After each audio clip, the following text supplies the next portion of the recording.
काली कमाई के धन कुबेर एमपी के परिवहन विभाग के पूर्व आरक्षक, केवल 12 साल की नौकरी इन्होंने की थी। सौरभ शर्मा, इनके घर से अकूत संपत्ति मिली थी। इस मामले में भले ही लोकायुक्त, ईडी और आयकर विभाग की जांच जारी है, लेकिन मामले में खुद जांच एजेंसियां ही घेरे में आ गई हैं।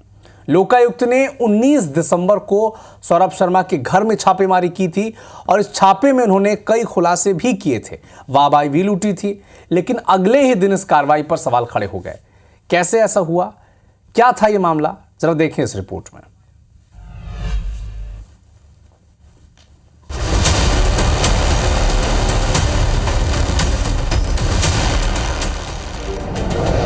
भ्रष्टाचारी पर कार्रवाई, जांच एजेंसी ही घेरे में आई। बरामद हुआ करोड़ों का माल। अब एजेंसी पर उठने लगे हैं सवाल।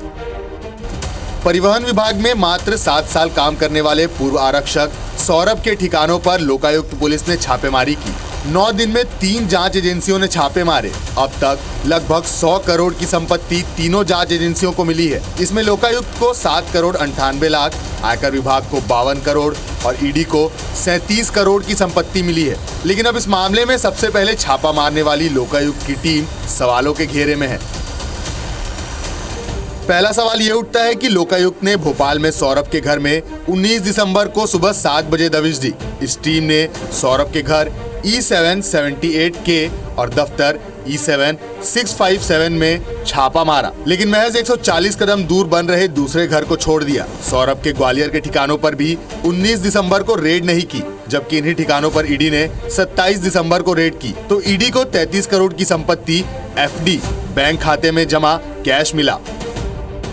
दूसरा सवाल, कोर्ट में पेश लोकायुक्त की नोटशीट में बरामदगी महज 54 लाख की बताई गई, लेकिन लोकायुक्त डीजी ने खुद मीडिया को बताया कि 7.80 करोड़ का सामान बरामद हुआ है। इस कारगुजारी का खुलासा होते ही लोकायुक्त इसे लिपिकीय गलती बताने लगे। लोकायुक्त ने दोबारा बताया कि 7 करोड़ 98 लाख का माल बरामद हुआ है। तीसरा सवाल, मेंडोरा के जंगल में जिस इनोवा कार से 52 किलो सोना और 10 करोड़ कैश मिला, वह भी उसी रात को आयकर टीम को मिली जब लोकायुक्त ने सौरभ के घर छापा मारा। ये सौरभ के सहयोगी चेतन की कार थी, जो पत्नी के साथ उसी दफ्तर में रहता था।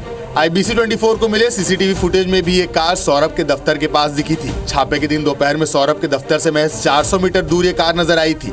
आशंका है कि कार्रवाई के दौरान कार में कैश और सोना भरकर निकाला गया हो। चौथा और सबसे बड़ा सवाल यह है कि लोकायुक्त ने कार्रवाई में सिर्फ 7 करोड़ 98 लाख की जब्ती दिखाई, जबकि 8 दिन बाद ईडी की कार्रवाई में इसी दफ्तर, घर और अन्य ठिकानों से 37 करोड़ रुपए मिले। पांचवा सवाल, 19 दिसंबर को लोकायुक्त टीम को सौरभ के घर और दफ्तर से कई दस्तावेज मिले, जिसमें उसके सहयोगियों के खिलाफ बेनामी संपत्तियों के कई सबूत मिले, लेकिन लोकायुक्त ने इनके ठिकानों पर कार्रवाई आखिर क्यों नहीं की। छठवां सवाल, लोकायुक्त की कार्रवाई के दौरान परिजनों ने आरोप लगाया कि सौरभ के वीडियो लीक किए गए, इन्हें दुबई का बताया गया, जबकि वीडियो घर के ही थे। सातवां और आखिरी सवाल, जांच के दौरान ये भी सामने आया कि सौरभ की नौकरी फर्जी सर्टिफिकेट से लगी थी, पर इस मामले की ना तो पुलिस को जानकारी दी गई, न ही परिवहन विभाग को।